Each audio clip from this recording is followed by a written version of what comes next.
Like I said, my name is Lexy Ho-Tai, and I usually start my talks with a photo of myself as a child.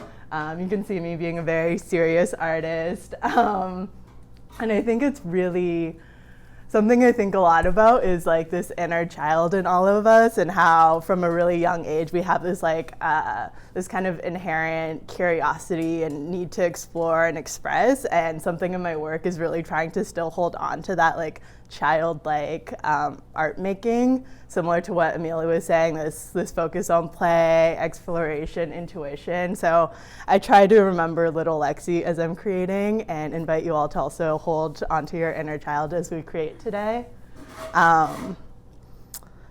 Let's see, to start off today, this is a work I created in the summer called The Flailing Human, which also maybe matched my monster sound effect earlier. I think a lot about how complicated we are as humans, how we have so many layers, so many emotions, so many nuances to our identity, but we live in a society that really tries to box us up or to behave a certain way or to like present a certain veneer. And I think a lot of my work has to do with exploring what it means to be human and all these different layers within us. So I make a lot of monsters, creatures, and beings in my work to explore that question. What does it mean to be human? What are all these emotions and layers that we have? And I often feel that all my creatures, my monsters, my puppets, my masks are kind of self-portraits of myself, and maybe reflective of things I'm thinking about or going through. So a little bit of history, I guess. This is me as a teen. I was very expressive with my clothing, and I really fell in love with clothing as a form of self-expression. I was super shy as a kid and growing up, and I found that clothes are a way I could express myself.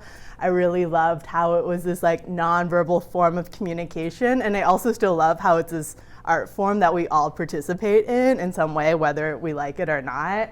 And this led me eventually to pursue fashion design. But I think the heart of it is like this love for self-expression and creative expression.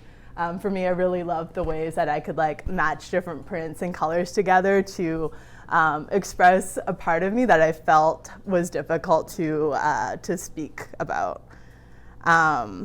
So this is I moved to New York and studied fashion design, and this is some of my earlier work. I don't always share this in artist talk, but I sometimes think it's interesting to look at early work and to see how there's seeds for things I'm interested in now. So this was a jacket I created. The assignment was to make a wool jacket, so I created this jacket that unzipped and then rezipped so two people could wear it. I was really like interested in how clothing could be a way to bring people together and connect folks, and kind of providing a little element of play. And on this jacket, all of this was hand drawn. So throughout school, I became very interested in textiles, and buying fabric new can be really expensive. And I found that it's possible just to get like an old sheet and then draw on it, and that really elevates kind of the worth of it or the specialness of it by really making it your own. So that's something I definitely became interested in school, and also the way that I could then combine lots of different mediums, like my love for illustration with fashion design. This is also a silly piece I made in school. It was this interactive boob dress. I don't like stand by everything that I made, but I think, but you know, it's all part of the journey, right? So I became very critical of like the beauty industry and fashion industry standards that were really pushed on me at school, and I felt very like against that and had a lot of pushback from professors. But this piece was exploring that. I was kind of exploring how all bodies could be beautiful, had these like interactive boobs on it, had different friends model it and write what their definition of beauty, and created a zine about it. So I began using fashion in my work to kind of as a form of like social commentary and as a way to kind of grapple with things I was grappling with. And this eventually led me to work on my thesis, which for a thesis were to create a 5-piece fashion design collection. By the time I was a senior in school, there was many things of the fashion industry I was super critical of. One was how wasteful it is, So I began committing to using just entirely found and recycled materials for my thesis. So you can see some of my process, like this was just chaotic. I was collecting all these fabric scraps and sewing it all together. Here I began knitting like t-shirts, blue t-shirts, and I had the vision of creating these like fashion creatures, which you can see right here. So this is the result of like, for example, over here you can see all these scraps of fabrics that I was stitching together, and then that eventually formed the tentacles on that piece. So this is a fictitious world I created called Cookerville, and I'll play a little video as I talk about it. But Cookerville is this fictitious world where your inner child goes to when it's been lost, and it's manifested in the form of these creatures that I called the Cookers. That's Kerfufflepuss.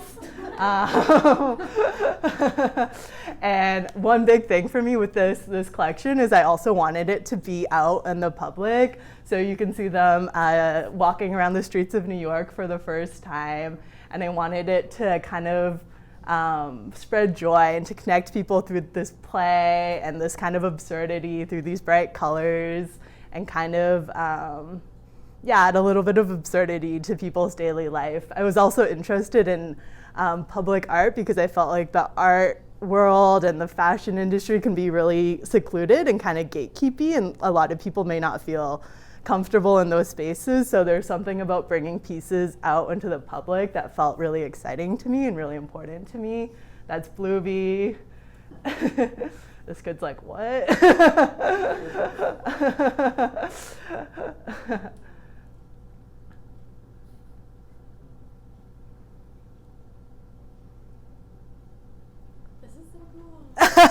Thank you.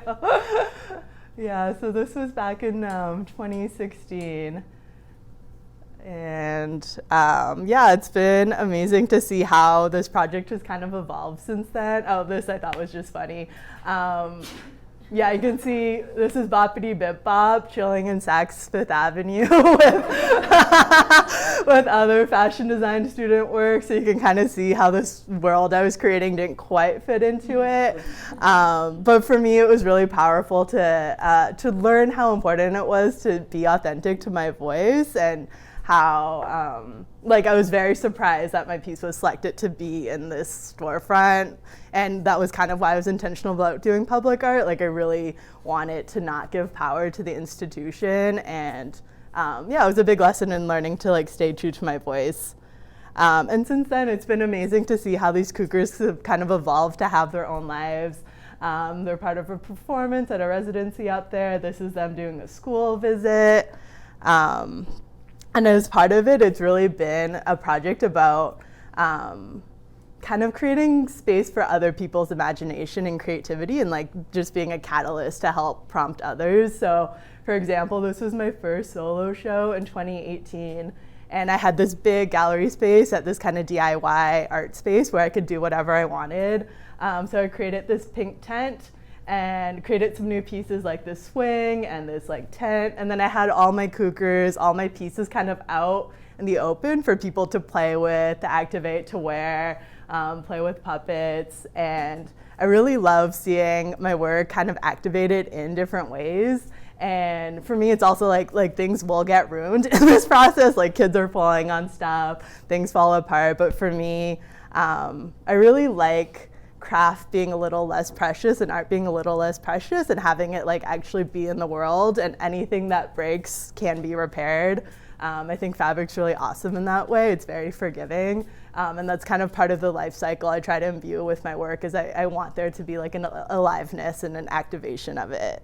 And this is the bigger part of the space. So I had a lot of different workshops set up. In the background, I had set up a studio space there. And it was just really fun and exciting for me to see this place become this kind of hub for people's creativity. And that's something I feel very passionate about, and have continued to do different workshops related to this work, which I'll talk about a bit more later.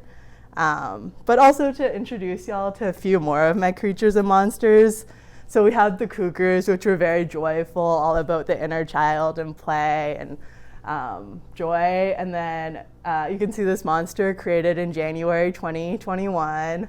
has a different vibe. This is the shadow monster. Of course, it was created during a time that was very dark and scary, a lot of unknowns, and this was also one of the first times I'd like kind of dove back into my personal practice. I freelance a lot, so since school it's been doing a whole bunch of different jobs, and it can be hard to carve time for my own practice. But this was one of the first monsters I made after that. And yeah, I remember after I made it, I kind of looked at it and was like, whoa, I did not like expect to birth this creature. But for me, I think it's a way to like sit with difficult feelings and to process things, and to have a way to like manifest that into a creature that it can then sit with and try to understand. So we have the shadow monster. We have sitting with blue. A little piece of blue is right here, actually. Again, moving through different feelings of grief and creating a monster to kind of sit with that. All right. So now I wanted to share a little bit more of my process. We have another sad monster. We have the heartbreak monster, which I created after a big breakup. And I thought I'd walk you through some of the process of creating this creature. So all my work starts with sketches. I usually start with pretty crass sketches just to kind of get the essence or an idea of the creature or the monster, but it's not usually super laid out. For me, a lot of the joy is kind of the discovery as I go along. But I'll start with sketches and then building the form. This form is all made out of cardboard. I love cardboard. I think it's like the people's material. There's so much of it.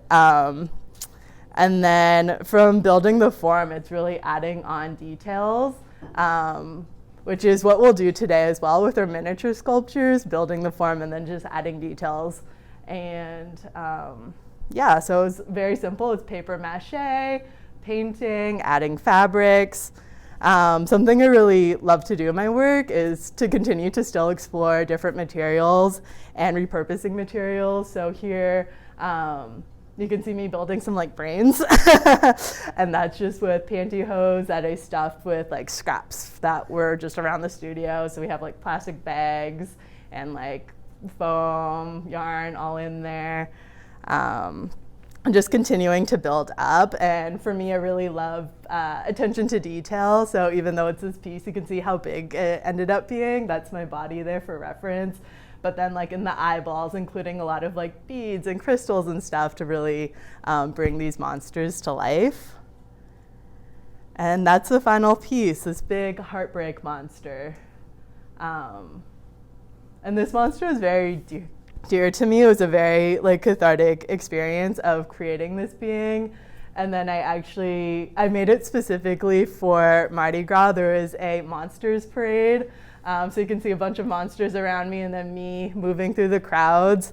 Super slow. I wasn't intentionally planning to do that, but I didn't build it super awesome. I like love making details, so I was like adding all those like pantyhose brains and everything. And then the night before I was like, how am I gonna wear this? And this is what happened. I mean, it was just like super heavy and burdensome, which in a way felt suiting for a monster like Heartbreak. Turns out it's like heavy to carry and very inconvenient and yeah, a big load. And that's like a little tongue inside of it. And there's something I love about masking too, where I could feel like completely anonymous in this costume. Like I wouldn't feel comfortable doing that if my face was exposed, but there was something about like, oh, no one can see me. So there's the safety in hiding a mask. Like it's both it's like both hiding and revealing in the same form, and I think that's really powerful to explore. But so I made this giant heartbreak monster last year in New Orleans, and I was like, what am I gonna do with this like massive sculpture? And someone had planted the seed of an idea in my head, and that stuck with me, and he suggested like, what if you burned the monster? And that's what I ended up doing on my last day there. I invited friends that I had just met, and I invited them to feed the monster. So people were feeding them, you know, objects from past relationships, letters that they wish they could have sent, so forth. And then we had this burning of the monster. And for me, it was kind of this power of like a group catharsis of like this being together and experiencing different feelings together and releasing together, and kind of this building of our own rituals together. So that was a really powerful experience. And I feel like all my monsters have their own kind of trajectories and stories. So this is just a heartbreak monster.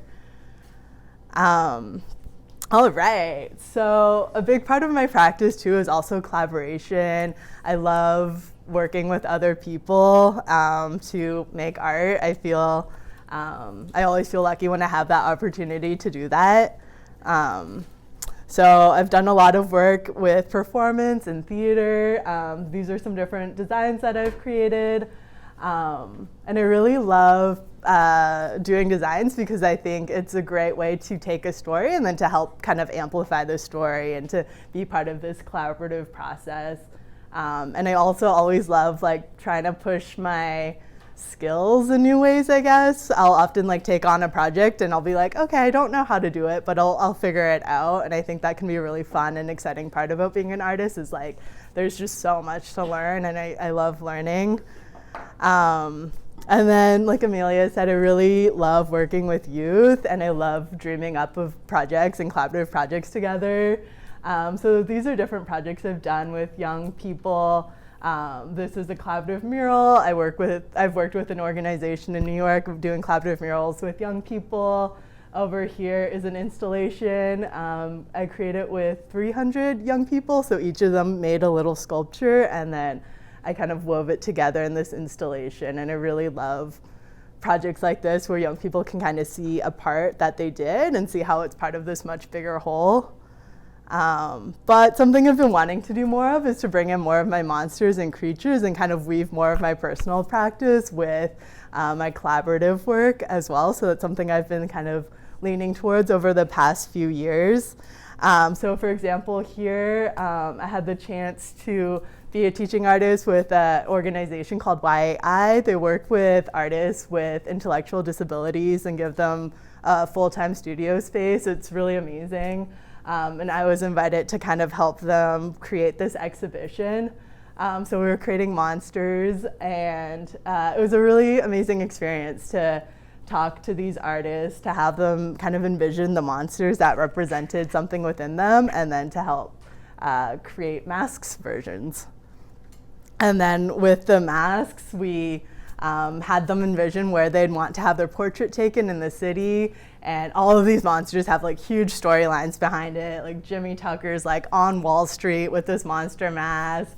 And we were creating these portraits together that then lived in this exhibition that we called I'm a Monster, I'm a Flower, I'm Everything at Once.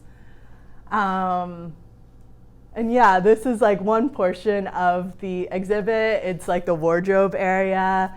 And we have different monster masks in it. We have different drawings that the artist did within it. And we had this idea of creating like a wardrobe bedroom scene because I think there's this idea that monsters can feel really otherworldly, like they're from another planet, but actually they can be really personal. Like we all have monsters in our closet and underneath our bed. And we wanted to create like an installation that nodded towards that. So here's some more pieces from it. We had like a monster sleepover on this bed with like monster pizza. It's also just a fun theme to like to play off of.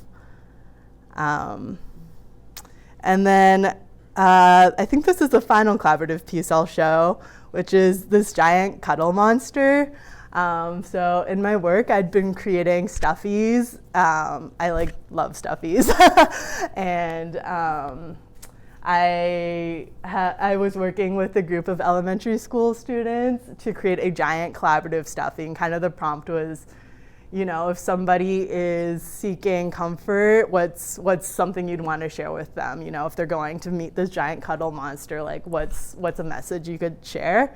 So that was the prompt, and each student was given a little square, and then they're invited to decorate it with fabric markers and then add details like sequins, yarn, and whatnot. And then I sewed it all together. And this was a really fun project for me because this was like the initial sketch that I sent to the teacher. It was very rough, and I was like, I have this loose idea. I hope it works out. We'll see. But you can see that this is the final stuffy. So yeah, you can see me in it for scale. So it ended up being really massive. And it lives in the school library right now, which is really, really special. I think we had 520 students kind of create a square. And again, it's this idea of like having young people be able to see their little piece as part of this bigger whole. And for me, it's so rewarding too, because this is so something I wouldn't be able to create like on my own in my own practice. So I really love this kind of true collaboration. Yeah. It's polyfill, so just stuffing, yeah. It's very cuddly. This was also created when I was going through my big breakup, so I was kind of like, oh, I just sewed myself a giant partner. And it looked so happy and joyful, but I was so sad for a lot of it. It's really, monsters are wild. All right, and then the last work I wanted to talk through is Home as a Ghost, and this is the piece that's in the exhibition, so I'm hoping that we can share it or you can check it out during one of the breaks. It was my first foray into film or animation, so I was definitely like, I don't know what I'm doing. So I'm just going to play a short excerpt from within the film.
All right, so that's a little excerpt. The film was based off of this true moment that's kind of iconic in my family, where my grandmother beat me, my sister, and my mom at an arm wrestling match with like total ease.